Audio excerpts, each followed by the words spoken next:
Antibiotic resistance అనేది చాలా high లెవెల్లో ఉంది. పెయిన్ కిల్లర్స్ తట్టుకునే శక్తి సామర్థ్యాలు శరీరంలో తగ్గిపోయాయి. దానివల్ల కిడ్నీ ఫెయిలియర్ కానీ, ఆర్గన్ డ్యామేజ్ కానీ, ఎన్నో రకాలుగా ఇంకా ఎక్కువ ప్రాబ్లమ్స్, కాంప్లికేషన్స్ వస్తూ ఉన్నాయి.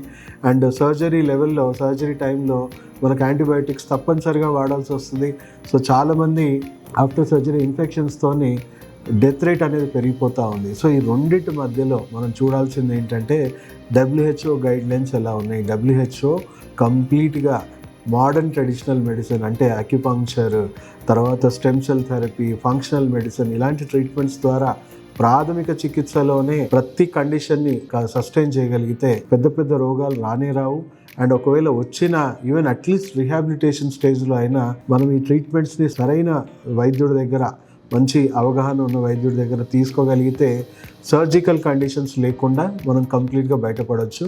సో అలాంటి మన హాస్పిటల్, సెకండ్ లైఫ్ రీహాబిలిటేషన్ హాస్పిటల్లో కొన్ని వేల మందికి మనము సర్జరీస్ లేకుండా వెన్ను సమస్యలు కానీ, మోకాళ్ళ నొప్పులు కానీ, లేకపోతే డిస్క్ ప్రొలాప్సెస్ కానీ, లేకపోతే హిప్ రీప్లేస్మెంట్ కానీ ఎంతోమందికి, కొన్ని వందల వేల మందికి అన్ని కండిషన్స్లో గత 20 సంవత్సరాలుగా సర్జరీస్ లేకుండా అండ్ సస్టైనబుల్ హెల్త్ అంటే మళ్ళీ వాళ్ళకి ఆ కండిషన్ రివైవ్ అవ్వకుండా కూడా వాళ్ళ డైట్, లైఫ్ స్టైల్ అన్నీ మార్పులు చేసుకొని ఎంత ఏజ్ పెరుగుతున్నా వాళ్ళు డాక్టర్స్ మీద కానీ, ఇన్సూరెన్స్ మీద కానీ ఆధారపడకుండా ఒక సస్టైనబుల్ హెల్త్ వాళ్ళు జీవించడం అనేది జరుగుతూ ఉంది. సో అలాంటి వైద్యాన్ని మనం అందరం ప్రోత్సహించాలి. ప్రపంచ ఆరోగ్య సంస్థ చెప్తున్న వైద్య విధానం 2030 సంవత్సరంలో ప్రతి హాస్పిటల్లో ఇంటిగ్రేటెడ్ అప్రోచ్లో ఈ వైద్యాన్ని ప్రాథమిక చికిత్స నుంచి కొంతవరకు ఎమర్జెన్సీ కేర్లో కూడా చేయడం వల్ల almost 70 to 90% unnecessary surgeries, unnecessary ట్రీట్మెంట్స్ని మనం అవాయిడ్ చేయొచ్చు. సో లిటరల్గా స్టేట్మెంట్ చెప్పాలి అని అంటే PRP థెరపీ అనేది ఫంక్షనల్ మెడిసిన్లో ఒక భాగం. యాక్చువల్గా చెప్పాలి అంటే ఫంక్షనల్ మెడిసిన్లో కాంబినేషన్లో ఈ వైద్యం తీసుకుంటే డెఫినెట్లీ చాలా హెల్ప్ఫుల్.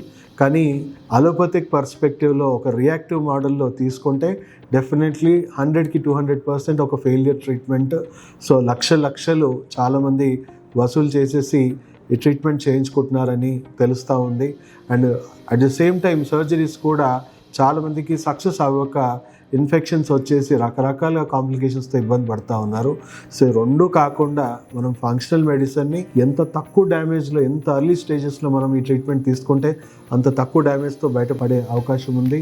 అండ్ ఆల్మోస్ట్ 95% అబోవ్ మంచి సక్సెస్ రేట్తో సర్జరీస్ లేకుండా, పెయిన్ కిల్లర్స్ లేకుండా, హార్మ్ఫుల్ మెడికేషన్ లేకుండా ఈ ట్రీట్మెంట్ని మీరు సంపూర్ణంగా తీసుకోవచ్చు.